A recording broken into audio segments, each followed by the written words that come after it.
Good evening, my name is Josh. I'll be talking to you tonight about hydrogen and why it's the most effective solution to our current fuel crisis. So every day we see that global warming is affecting the Earth. We have linked that to CO2 emissions that come from vehicles. Gas prices are climbing higher and higher every day, and we are running out of fuel. We need a solution that's going to be clean, that's going to be cheap, and renewable. And I'm going to say here tonight that hydrogen is that solution. Hydrogen is cost effective. It is cheaper to transport than electricity. Electricity is inefficient.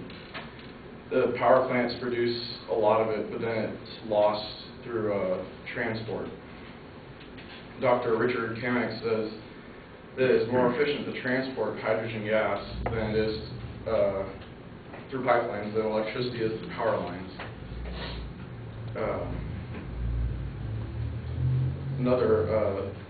Ethanol can be expensive. It can fluctuate with the price of corn. We have bad weather, corn prices could go up, as well as good weather can bring them down. And it's not a stable fuel to go with. Another choice would be solar panels, but solar panels are expensive to begin with, and they're fragile. You create a crack in a solar panel, and it becomes virtually useless, and you have to replace it. The very dangerous thing when you're driving on the road and you get a rock thrown up and it destroys your power supply. Hydrogen is also a very clean fuel. You take water, you create hydrogen from electrolysis, and then when you use the hydrogen to create electricity, it reverts back to water. NASA, on a recent shuttle, used hydrogen to power the electrical systems, and the astronauts were able to drink the water that came from the production of electricity. Whereas ethanol is not as clean. It still produces CO2, which is what we're trying to move away from. But they still say that it is renewable as well, because the CO2 goes into the corn, but it's a much more complex system of renewable energy. Hydrogen is a renewable fuel.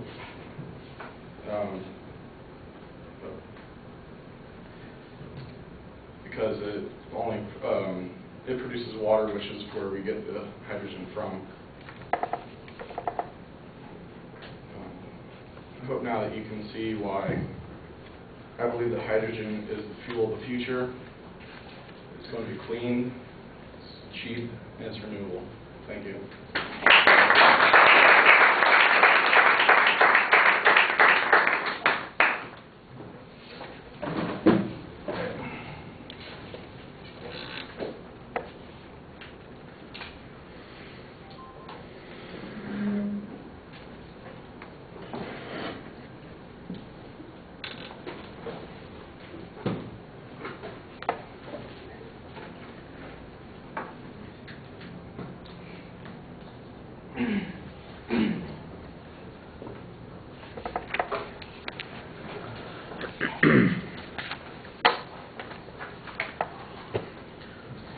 All right, well, you kind of introduced what the topic is. You've almost phrased it as a question, but you did come up with a kind of declarative statement about, well, I believe it is the answer to that question. So I think it's pretty clear what the proposition is, although it's not quite clear what the controversy is. That hydrogen might work as a fuel system, I'm not sure there's any dispute about that. That it's more likely to be successful, for instance, I think you need to develop that there's some controversy on that, and is the reason that there's any dispute about it because there are these competing energy systems. You mentioned solar at one point, for instance, and you make it sound like people are going to be putting solar panels on their cars.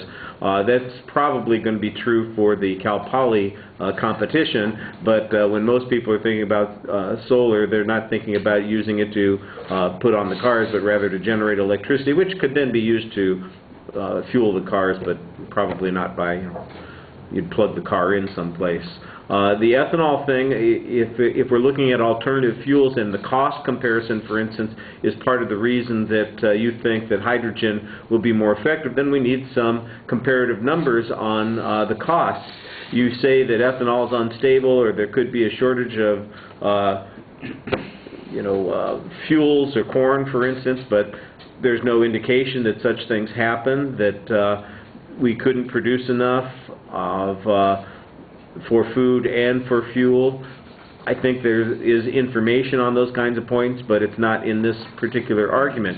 And we don't get any information about how expensive hydrogen is to get. The closest that we get to anything on hydrogen's efficacy as an alternative fuel is the transportation issue. That's the one place where you actually have some evidence to support your point. You talk about how it's relatively inexpensive to transport it through the pipelines.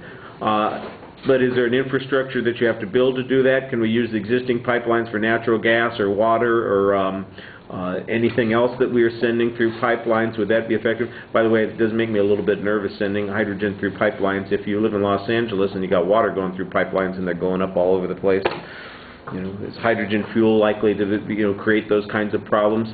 I mean, those seem to be like the reservations that people might have about this fuel, and you don't really get into those issues. I think you have a nice way of talking to the audience, but there's no structure to the presentation. It just seems to kind of meander from one issue to another, and none of those issues really quite gel, and you need to be a little bit more forceful about, here's the comparison that I'm going to make. I'm going to say that hydrogen is the alternative that will work. It's the alternative that will work because it's cheaper than the other competing sources of energy. It's technologically closer to us than the other ones are, and in the long run it is going to be more environmentally sound than the other ones are. And then I know kind of how you're going to develop this argument. As it is, you kind of meander around those points.